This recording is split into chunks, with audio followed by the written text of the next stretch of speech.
Hey everyone, it's Strange Michael. I hope you're doing well today. I am going to start reviewing, really just 2 or 3 movies that have to do with Valentine's Day. Of course, the big one is My Bloody Valentine from 1981. I have it in this 2-pack here that my mom got me with April Fool's Day. Not a fan of April Fool's Day, but My Bloody Valentine I've been a fan for a very long time. Basically, back when the original remake came out. From like 2009, I believe. I also have a Fangoria magazine I'll show off in this review for this one, not in this current review, for that remake when it was really getting about to come out. Anyway, this is the review for the 1981 movie, as you know, and I've been a fan of this for a long time. I used to have the special edition that had all the extra gore and stuff included in a version of the movie, and I loved it. Fantastic movie. Definitely recommend that one. I guess it's technically the unrated cut. The extra gore and everything make this movie even better, but this original 1981 film, to me, is fantastic. It's one of my favorite Valentine's Day movies. I haven't seen this movie in probably over 10 years, just because I hadn't had a copy in so long. I think I just got this copy like a couple of years ago, and I kept forgetting that I had it. I kept forgetting that my mom got it for me a few Christmases back, and but here I am, after all this time, finally watching this again. It's just as great as I remember. I'm a huge fan of this one. It has its flaws, but overall, My Bloody Valentine, from the title to the poster to the movie itself to the villain, the Harry Warden or coal miner costume, whatever you want to call this thing, I love it. I love all of it. I love so much of this movie, like 95% of it, that it is just, to me, it's a top-tier classic of the times. And to be out in 1981 on top of that, I think that's the same year Halloween 2 came out, it's the same year Friday the 13th Part 2 came out. A lot of classics in 1981. This is one of them, and I can't believe how it was forgotten. I grew up on slasher movies, and around 2008, 2009, again, I have a Fangoria magazine that has Jason from the Derek Mears version from the remake. This remake and that remake came out at the exact same time. Everybody was buzzing around about both of them. The reception on both, not really the greatest. But when My Bloody Valentine's remake came out, they re-released like a DVD copy and stuff, things that I got to see for the first time ever. I had never heard of this original 1981 film, and I fell in love with it when I watched it. I think I watched it like 5 times the year I saw it for the first time, back around 2008 or 2009 or 2010, somewhere in that ballpark. But I adore it, and I still adore it. Anyway, so what is this movie about? Well, basically, it takes place in kind of a small, kind of a coal mining West Virginia type of town. A lot of my family from West Virginia were into mining and stuff at the time, way back in the day, years and years ago, 50 years ago, 60 years ago. So a lot of their stories interest me and make me more enthralled when I watch this film because of the kind of dangers I know that can happen and whatever. Really interesting setting for this area, and a lot of this movie does take place in the mine, but the small town feel to it, the groups of friends, the groups of people who work at this mine, mainly the guys, are just really engaging. I really like all of that. I think it really feels authentic, and it really adds this kind of an atmosphere, but not an atmosphere like in a creepy way, to the movie. Now, all these years later, after a horrible accident that happened down in the mines involving a fellow named Harry Warden, who apparently was the last one to survive at that time years ago, he may or may not be back going on a killing spree on an anniversary of this thing on Valentine's Day. And the kills that happen in this film are brutal, committed by a man who may apparently be Harry Warden in this coal mining costume. It's a black costume with this mask. He breathes very deeply, very fast, very raspy, kind of like a Darth Vader type. It would not surprise me if this film took a little bit of influence from Star Wars because of that coal mining mask, even though the Darth Vader voices, or the breath of the Darth Vader mask, is more from a scuba mask. But anyway, the coal mining outfit itself is actually very intimidating. I think it's a great look for a villain in a slasher film, and personally, I think this should have become a franchise of some sort.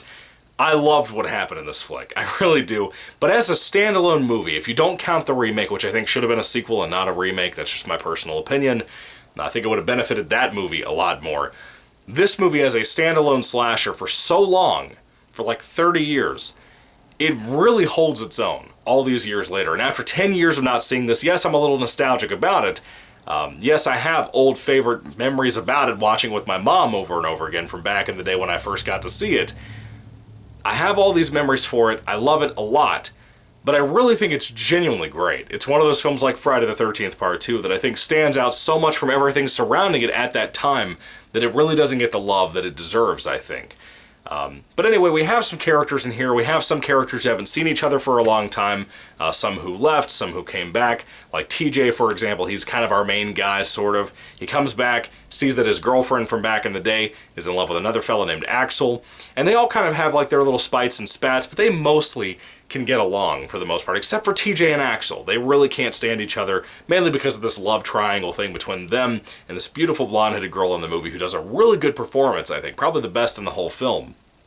And in the midst, like I said, with Valentine's Day being the setting, I miss back in the day in the 90s, the early 2000s, when I was a kid, when people did decorate for Valentine's Day. Now, there are like small boutique shops and antique shops in my neighborhoods and stuff that do decorate like that, but you don't really see like, you know, like flyers on the sides of like a Burger King or anything anymore that have a Valentine's Day theme or like anything like that. You don't see things like that anymore typically, and it's kind of sad. And watching a movie like this, seeing that being represented here, it's kind of quaint. It's kind of nice. I really like it. It has this cute factor to the movie for me in this weird nostalgic way. Any kid that's a little bit younger than me, that's like 20, 21, they wouldn't even think of this kind of stuff. But I really love that about it. The Valentine's Day atmosphere should be lovely, it should be sweet, it should be fun, and exciting too. And the grief surrounding the situation over a few days leading up to Valentine's Day and this party that people are planning in the town together that has to get canceled because of this person dressing up possibly like Harry Warden or Harry Warden himself committing all these horrible murders that only the police pretty much know about. That kind of threatens their party life. They decide to hold a secret party for Valentine's Day as a group of younger people, like 20-some-odds and 30-some-odds. And that kind of goes horribly wrong, too. There's not really much to say about the film. It is your typical slasher film, but to me, it also has the environments. It has the really solid acting for pretty much everybody. It has decent writing. It has a lot of things that a lot of slasher films at that time were missing and lacking, in my opinion, that really kind of bring a lot of those down, but really raises this one up on a new tier, I think. This one really is a great flick, in my opinion. It has very few flaws. I think one of the biggest flaws in the writing is the motivation of the villain himself. That is very weak, very quick, but I remember in the unrated cut that I talked about with more gore and whatever, because this film was butchered by the MPAA, it's still brutal in this version that I watched, which is the cut version, but if you see the extended one with the extra gore added in and stuff, I think it was a better movie overall from what I remember. There's a lot of things that make more sense with that particular version, in my opinion, are a little bit more thorough. But again, things like the motivation of the villain, not the best in this cut version. But I really love it. I think for an hour and like 25 minutes, hour and 30 minutes movie, this one flies by. The pacing is incredible on this. I really like the group of friends in this movie. I really like all the actors cast for their roles. I think they're good. They can be funny, they can be silly. They feel like actual friends. And that's bizarre for a film who doesn't have the most defined characters. You know, it's kind of nice. And again, the coal mining stuff, I love all of that. I love the environments. I think there are some fantastic kills in this film. The remake got that well, but the remake had a lot of other things missing that this movie really got in its original concept and everything that I think just works so beautifully, beautifully. And again, when it comes to cinematography and like the shots and all that, the mining stuff in the actual mining caverns, caves, whatever you would like to call those, shafts, I don't know. That stuff is fantastic. It looks genuinely kind of claustrophobic. There's a little bit of claustrophobic and darkness that are used for this movie to create some kind of tension, and I really like that about it. It has a lot of that to it, the tension that builds. The special effects, the practical effects, they are fantastic. The kills look fantastic. There's one in particular involving a laundromat that I think look unbelievably great. One of my favorite things in this movie that the killer does is that he will kill people, he'll take their heart and then put it in an actual, like a Valentine's Day candy box heart. That had never been done in anything I'd ever seen when I was at that age, when I saw this back in like 2009, and that blew my mind. That was just such an ironic, horrific image to have in your brain, and it's in the movie quite a bit, and it's well done every single time.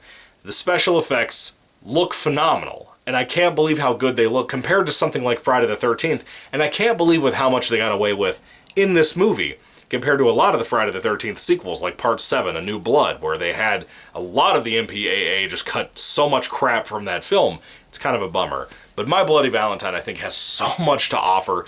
It's not like an amazing, life-changing movie, but as a slasher fan, I think this is one of the best ever. I think it's one of the top 10 ever made. I would argue it's better than a lot of the big ones that people make out for a single standalone movie, if you don't count the remake existing. The music is good here. It's kind of just fitting for the movie. It's nothing super special or anything. No, like, Halloween theme song or anything like that is in here. Nothing iconic like that, or like the Phantasm theme song. It doesn't have that. That could have improved it, but for what we got, the music is good too.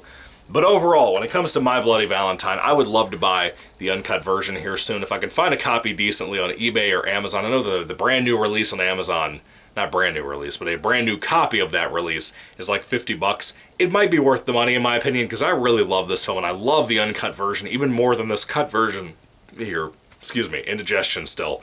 Anyway, when it comes to My Bloody Valentine, have you guys seen this awesome classic of slasher work? I would love to hear what you all have to say about this awesome little movie. I do recommend it to you. I think it's a great Valentine's film. I feel like if you love slashers, it's a great slasher film you can watch anytime as well. The coal miner outfit, all of that. The urban legend surrounding Harry Warden, I think, is really creepy too. Adds a little bit of an atmosphere to the film, and some tension building in here really works with that as well. I like the love triangle stuff in here. I think it works. I think pretty much everything about the film works for me. It's just the motivations of the killer, the way that's explained, executed, whatever, to the audience. It's kind of cheap and kind of cheat at the same time. But overall, if I had to rate My Bloody Valentine, the original 1981 film, on a 5-star basis, I can't see giving it less than a 5 out of 5. Yeah, it's got its flaws, but I love this movie. I think it is such a great flick. And I got so engaged to this last night when I was watching it again after work, after a really bad day of work. And watching this last night for an hour and a half, I genuinely felt that escape moment, like I did with Terrifier 2 a couple of weeks ago. And it's not very often that that happens with me. And when I get that feeling, that moment, that I'm really engaged to something, even with the very small, faint flaws, for like 5% of the film, that's great to me. That's genuinely great. And I would love to see younger viewers out there like Grayson the Goosebumps Kid, or Stranger Grayson, which is his movie channel. Dude, if you haven't seen this, I would love to hear what you have to say especially too about this. Anyway, have you guys seen My Bloody Valentine? What do you think about it? Put your thoughts and comments down below. I would love to hear what all of you have to say about this classic. I will be reviewing the remake immediately after this video, so hopefully you'll check that out as well. Thank you guys for watching. God bless you all. Happy Valentine's Day. We have like 10 days until Valentine's Day. Wow. I gotta start getting on my plans and whatever I need to do for my wife and I. Anyway, thank you all. God bless you. Goodbye.